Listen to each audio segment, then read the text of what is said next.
Oi, sou eu de novo. O que estava ruim ficou ainda pior. Nos últimos dias veio à tona um dos maiores escândalos envolvendo aposentados e pensionistas do INSS.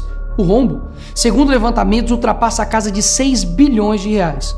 4 milhões de idosos roubados e a maioria das vítimas do Norte e Nordeste. Mas isso todo mundo já sabe. O que eles não te contaram é que o escândalo atual era de 6 bilhões. Hoje, com um novo relatório da CGU, mostrou que só em 2023, 35 mil reclamaram de fraude e o valor movimentado, 90 bilhões. 90 bilhões. Nós estamos diante do maior escândalo de corrupção da história do nosso país. E o golpe era o seguinte: aposentados eram filiados sem consentimento, tinham valores descontados direto do contra-cheque ou faziam empréstimos que eles nunca pediram. E daí, quando reclamavam, nada acontecia. Estamos falando do desvio de valores bilionários de pessoas doentes e idosas. Dinheiro que deveria estar no bolso de quem trabalhou a vida inteira e hoje depende da aposentadoria para viver. E é claro, vão espalhar a narrativa de que tudo começou no governo anterior. E já percebeu que no governo passado tudo era culpa só do presidente. E nesse governo nada é culpa do presidente? Mas olha só que interessante.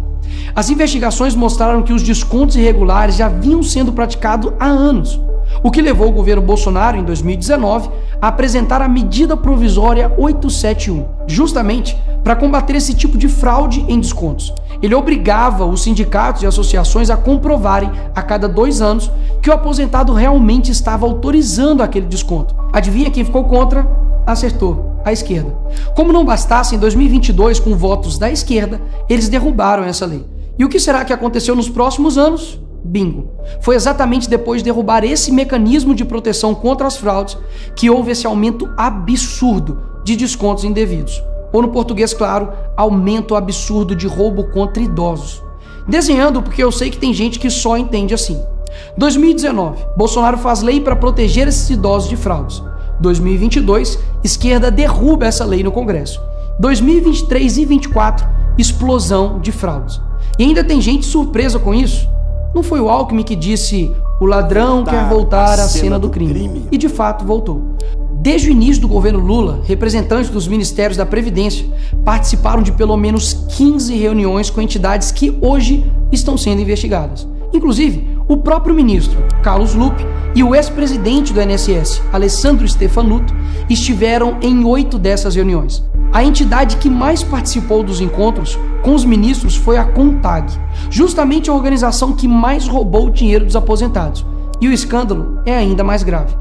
O relatório de auditoria da CGU revelou que, em muitos casos, as autorizações para descontos foram feitas em nome de pessoas que sequer tinham condições de manifestar a sua vontade. Foram encontradas situações absurdas. Pessoas com deficiência grave, impossibilitadas de assinar qualquer documento, indígenas que vivem em aldeias remotas e não sabem ler ou escrever, e até aposentados que nem moram no Brasil. Roubar alguém já é terrível, mas roubar pessoas nessa situação é ter a certeza de que nada vai acontecer com você. Não é à toa que o relatório do próprio INSS mostra que o governo tinha ciência e sabia como barrar os descontos desde 2023. O Tribunal de Contas da União também sabia da denúncia desde 2023. Desde essa época, poderia ter ajudado as pessoas que foram vítimas, mas o julgamento ficou parado por mais de 1 ano, por um ministro do TCU indicado por Lula. E o sindicato investigado era do irmão do Lula. E o filho do Lewandowski, ministro do Lula, advoga para outra entidade acusada de fraude do INSS.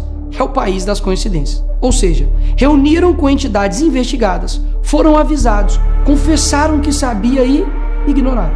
Fingiram que não viram. Agora, com a pressão do escândalo, o governo Lula trocou o ministro e só.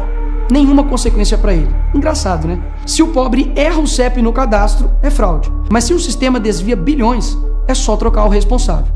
O mesmo responsável que em 2011 também foi trocado pela Dilma por corrupção no seu ministério. Isso mesmo. Lula escolheu Carlos Lupe, um cara com histórico de corrupção para cuidar do dinheiro de idosos e doentes. E depois de 14 anos ele volta e cai de novo da mesma forma. Tudo isso está acontecendo e sabe qual é a solução do governo? O INSS usará o dinheiro do povo e devolverá o dinheiro aos aposentados e pensionistas. Traduzindo, as vítimas vão ressarcir o prejuízo das vítimas.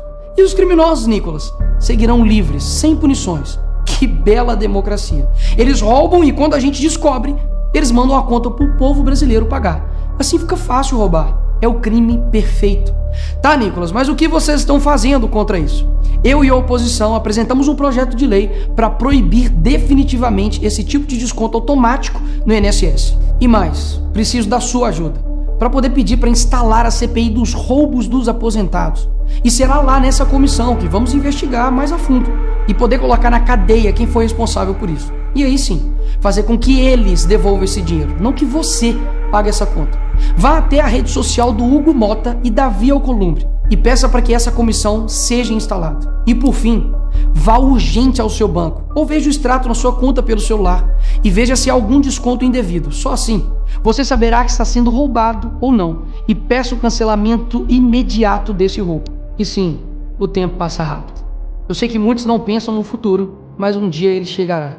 E que nesse dia tenhamos feito algo para chegar aqui diferente do que estamos vivendo agora.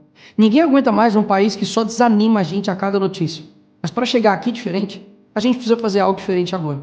Porque o partido que prometeu cuidar do povo, um presidente que se colocou como o pai dos pobres, acabou explorando quem eles mais juraram defender. Mas eles só chegaram lá porque muitos acreditaram neles. E até quando? Porque quando chegar aqui, talvez seja tarde demais para mudar o Brasil.